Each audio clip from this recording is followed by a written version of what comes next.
Bonjour à tous, nous voici pour un nouveau chapitre, les entiers naturels et dénombrement. Alors vous avez compris, je pense, le côté constructif des mathématiques depuis le début de l'année, et donc en toute logique ce chapitre aurait même dû être le premier, parce que avant de parler des nombres réels, ou même des nombres complexes, avant de parler des complexes il faut parler des réels, et puis avant de parler des réels, il faudrait parler quand même des entiers naturels.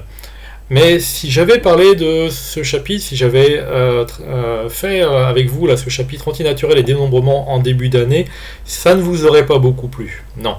Parce que les antinaturels, on se dit c'est agréable, c'est sympathique, 1, 2, 3, 4, 5, on compte sur nos doigts, c'est facile. Ouais, ça dure pas longtemps. Ça, assez rapidement, ça peut devenir subtil. Et les problèmes de dénombrement, il s'agit de compter. Alors c'est pareil, compter, ça n'a pas l'air compliqué comme ça.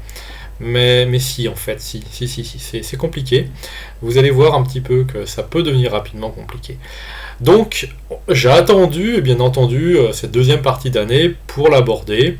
Maintenant que, vous êtes prêts, que tout est clair dans votre tête au niveau des raisonnements et que vous êtes habitué à manipuler des choses un petit peu plus subtiles qu'en tout début d'année. Alors c'est parti, on va parler donc de propriétés de grand N pour l'arithmétique. Donc l'arithmétique c'est l'étude des nombres. Alors grand N et aussi grand Z, c'est-à-dire les entiers naturels a priori, mais généralement très souvent aussi les entiers relatifs. Donc l'ensemble grand N, c'est l'ensemble des entiers 0, 1, 2, 3, etc. Jusque là pas de problème. Qu'on suppose défini, oui parce qu'on peut définir l'ensemble des entiers naturels. Il y a une définition, ou des définitions possibles. Ce n'est pas si simple que ça.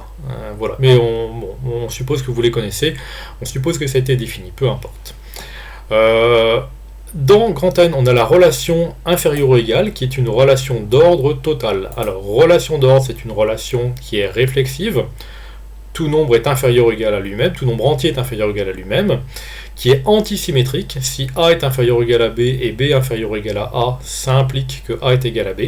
Et c'est une relation transitive. Si A est inférieur ou égal à B et B inférieur ou égal à C, alors A est inférieur ou égal à C.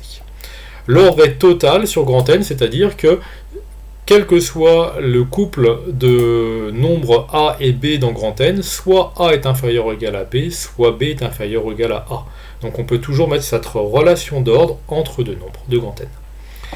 Et propriété, grand N muni donc de cette relation d'ordre est un ensemble qui possède un plus petit élément.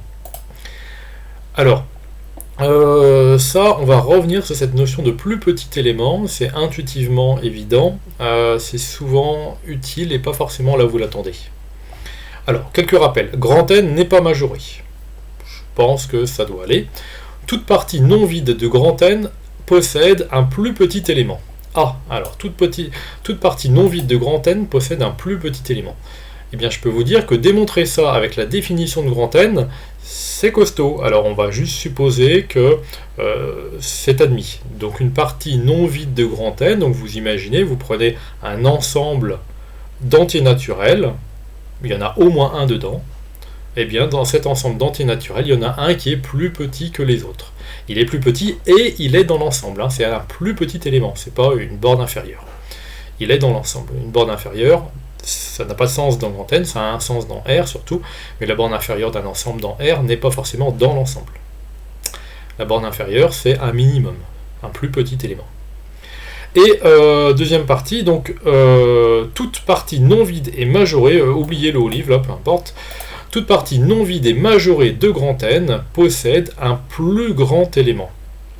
Alors, toute partie non vide est majorée, donc cette fois-ci c'est un petit peu symétrique, il faut penser que la partie est majorée, donc si elle est majorée, il y a un majorant, et donc dans cette partie, il y a un plus grand élément, c'est-à-dire un élément qui appartient à la partie, et qui est supérieur ou égal à tous les autres. Ou tous les autres lui sont inférieurs ou égal, pour n'utiliser que le symbole inférieur ou égal. Bon, et puis dans grand N, on a des opérations plus multiplier. Bien. Alors, dans Z, on peut faire quasiment la même chose. Attention, toute partie non vide de Z, alors pas tout à fait de Z, possède un plus petit élément. Ça, c'est que pour grand N. Voilà. Donc là, il faut restreindre à Z+. Par contre, toute partie non vide et majorée possède un plus grand élément. C'est aussi vrai dans grand Z.